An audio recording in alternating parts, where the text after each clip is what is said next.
요제지의 중 상하에 대해 이야기해 보겠습니다. 종잠이라는 남자가 있었습니다. 14세 때 아버지와 아버지의 지인인 한 할멈과 식사를 할 일이 있었습니다. 이 할멈은 매우 아름다운 시녀를 데리고 있었는데 그 여인이 상하입니다. 이 둘은 종자미와 상하의 혼인을 농담삼아 이야기하고 있었습니다. 종자미는 기대가 컸습니다. 자기가 봤던 여자 중에 그 누구보다도 아름다운 여자였습니다. 집에 돌아와 종자미는 아버지께 언제쯤 자기가 상하와 혼인을 할 수 있겠느냐라고 묻자 아버지는 그 능구렁이 같은 할멈의 시종을 나보고 며느리로 드리라는 것이냐며 없었던 일이다, 농담으로 한 일이다 라고 이야기합니다. 시간이 좀 흘러 종자미의 아버지와 어머니가 세상을 뜨는 사건이 발생을 했습니다. 종자미는 상하를 찾아가서 혼인할 것을 이야기합니다. 그러자 할멈이 큰 돈을 요구했습니다. 종자미는 그 돈이 없어서 혼인을 포기합니다. 그런 종자미의 동네에 웬 미인이 한 명 또 들어옵니다. 이름은 전당. 종자미는 이 여인이 너무 아름다워서 유혹해서 사랑을 나눕니다. 그리고 자기와 혼인할 것을 요구합니다. 전당이란 여인은 자신이 오라비와 살고 있지 않으므로 오라비가 이 동네로 이사 오면 그때 혼인을 하겠다고 합니다. 어느 날 종자미는 상하가 있는 곳으로 볼일을 보러 갈 일이 있었습니다. 그곳에서 상하를 다시 만났고 상하는 종자미를 원망했습니다. 종자미가 돈이 없어서 그랬다는 것을 말해주고 상하는 그 얘기를 듣자 자신이 갖고 있던 황금을 종자미에게 주면서 이 돈으로 자기를 사가라고 합니다. 하지만 종자미는 그 황금을 선뜻 받을 수 없었습니다. 전당 때문이었습니다. 그 이야기를 상하에게 하자 상하가 나는 당신의 정실의 그릇이고 전당은 첩의 그릇이니 이 돈을 가져가서 자기를 사라고 합니다. 종자미는 황금을 들고 왔습니다. 그리고 전당에게 가서 그 이야기를 했습니다. 이 전당이 그 이야기를 듣더니 상하는 당신의 정실의 그릇이고 자기는 애첩의 그릇이니 그렇게 하라고 합니다.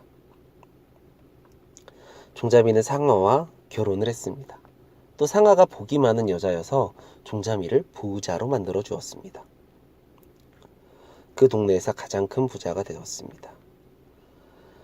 이제 전당과 결혼을 하면 종자미는 정말 더 행복할 것 같았습니다.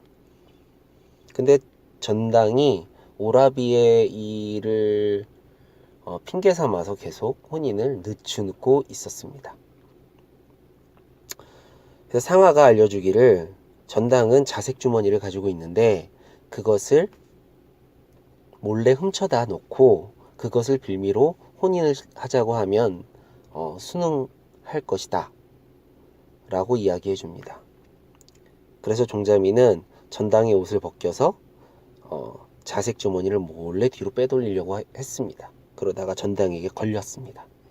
전당은 화를 내면서 상하 그년이 꾀를 내서 자기를 수렁으로 빠뜨리는구나 라고 말을 하면서 밖으로 나와 집 밖으로 뛰쳐나갔습니다. 그리고는 종적을 감춰버렸습니다. 종자미는 전당을 찾을 수가 없었습니다. 그런 사건이 있은 후에 종자미와 상하는 행복한 결혼 생활을 했습니다. 그렇게 몇 년이 지나고 갑자기 집에 강도가 들었습니다. 강도는 재산을 훔쳐가는 것뿐만 아니라 상하를 납치해 갔습니다. 종자미는 자기가 가진 재산을 모두 텅텅 털어서라도 상하를 찾으려고 했습니다. 전국 방방곡곡에 수소문하고 찾아다니기를 반복했습니다. 식음을 전폐했습니다.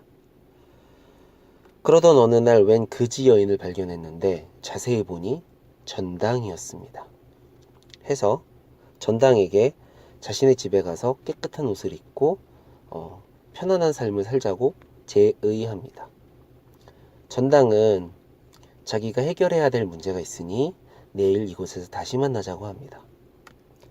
종자미가 그 다음날 그 자리로 갔을 때 전당은 너무 아름다운 모습으로 그 자리에 있었습니다. 그래서 종자미가 이게 어떻게 된 일이냐라고 물어보니까 전당이 하는 말이, 나도 원래 부자다. 더 큰 부자가 되었고 당신이 이곳에 왔다는 소식을 들어서 당신을 놀려주려고 그렇게 변장하고 있었던 것이다. 그런데 당신이 말한 것이 너무 감동적이어서 내가 상아가 있는 곳을 알려주겠다 라고 합니다. 종자미는 상아가 있는 곳을 알게 되자마자 상아를 찾아갑니다. 그리고 상아를 만나게 됩니다. 근데 상아의 반응이 좀 이상합니다. 전당 그년이 알려주었구나 라면서 짜증을 냅니다. 그러면서 자신은 원래 하아라는 인물이며 수행 중에 쫓겨난 사람이라고 했습니다. 근데 이 하아라는 인물이 어떻게 이 이야기에 나왔는지, 이 시대에 와 있는지 모르겠지만 이 하아라는 인물은 달의 월신이었습니다. 도교에서는 월신으로 섬기는 신입니다. 성왕모에게서 불사신이 되는 약을 훔쳐먹고 달로 도망가서 그곳에 신선이 된 그런 이야기가 있는 캐릭터입니다. 이 캐릭터가 어떻게 포송령의 요제지에 등장했는지는 모르겠지만 하여튼 이 상아는 그런 인물이었습니다. 해서 본인이 수행을 하는 기간 동안 인간 세상에 있어야 하는데 있으면서 종잡이라는 사람을 사랑하게 되었고, 그래서 그 사람과 같이 살게 되었으며 이제 본인이 마지막으로 달로 다시 올라가야 하는 그런 시즌이 돼서 종자미를 단념시키고자 강도의 쇼를 벌였던 것이었습니다. 그리고 그 모든 사실을 말해주고 달로 올라갔습니다. 종자미는 그 자리에서 허리띠를 풀러서 목을 매서 자살을 합니다. 종자미의 영혼이 몸에서 빠져나오는데 상아가 그 앞에 딱 나타나서 그 영혼을 다시 잡고 몸에다가 훅 하고 집어넣습니다. 그리고 말을 하길, 이 멍청한 사내를 봤나? 그렇다고 목숨을 끊는가? 종자미가 말을 하길, 내 삶에 목숨과 같은 당신이 사라졌는데 삶의 의미가 무엇이 있는가? 나는 그냥 죽겠다. 내밀어 두어라. 상아는 종자미의 삶이 끝날 때까지 같이 살기로 결심을 합니다. 해서 상아와 종자미와 전당이 모두 같이 살게 됩니다. 상아는 정실로서, 전당은 첩으로서 살게 됩니다. 근데 이 과정에서 알게 된 사실이 전당은 여우요괴였던 것입니다. 해서 요괴의 몸으로서 자기가 사랑하는 종자미와 사는 것이 양심이 찔려서 그렇게 거절을 하고 있었던 것이었습니다. 근데 이 세 명은 그렇게 행복한 삶을 살고 있는데 전당이 장난기가 매우 심한 여자였습니다. 그래서 항상 그 상아를 흉내내며 장난을 치곤 했었는데요. 어느 날도 자기의 하인을 자기의 역할을 시키고 자기가 상아 역할을 해서 장난을 치다가 자기 하인이 넘어져서 죽게 되는 상황이 발생했습니다. 상아는 그것을 보고 이렇게 얘기했습니다. 양의 기운은 웃는 것, 즐거운 것, 좋은 것이고 음의 기운은 슬픈 것, 나쁜 것, 괴로운 것이다. 그런데 이 세상은 음에 가득해서 양의 기운이 극에 달하였을 때 음의 기운을 태어나게 한다. 신의 세계에선 양의 기운이 강하기 때문에 음이 태어나지 않지만 이 나쁜 세상에서는 양의 기운이 극한에 달했을 때 음을 또한 태어나게 하니 지금 이 사건이 그와 같다. 이 모든 게 나의 불찰이구나 라면서 탄식을 합니다. 하녀의 아버지가 불이 나게 나와서 짜증을 내고 화를 내고 통곡을 합니다. 내 딸 살려내라고. 내 딸 살려내라고. 해서 상아가 그 딸을 살펴보니까 의식은 분명히 없고 죽기 직전이긴 하지만 아직 살아있음을 느꼈습니다. 해서 딸을 살려줍니다. 딸을 살려주고 딸이 기운이 안 좋고 재수가 없는 여자니 데려가라고 합니다.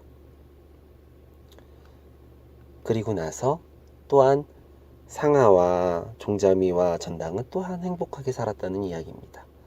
또 한 가지 에피소드로 종자미의 자식을 상아가 어떻게 낳냐면 자기 좌측 배를 갈라서 아들을 낳고 우측 배를 갈라서 딸을 낳는데 이 둘 다 훌륭한 인물이 됐다라는 그런 이야기입니다.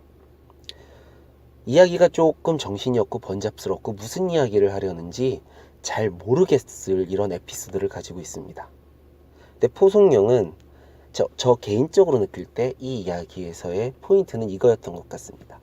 양이 극한에 달했을 때 음을 태어나게 한다 입니다. 우리가 선한 일을 할 때 선한 일에 도취돼서 되려 악해지는 경우가 있습니다. 자기가 선하다는 것을 강조하다가 더 교만해지고 겸손을 잃어버려지며 더 마음이 간악해지는 경우가 많은 것 같습니다.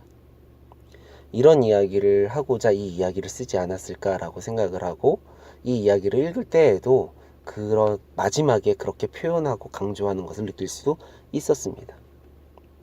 하지만 이 글 요제지 상아는 좀 뭐라 그럴까 약간 산만한 그런 이야기 구조를 가지고 있는 그런 이야기였습니다.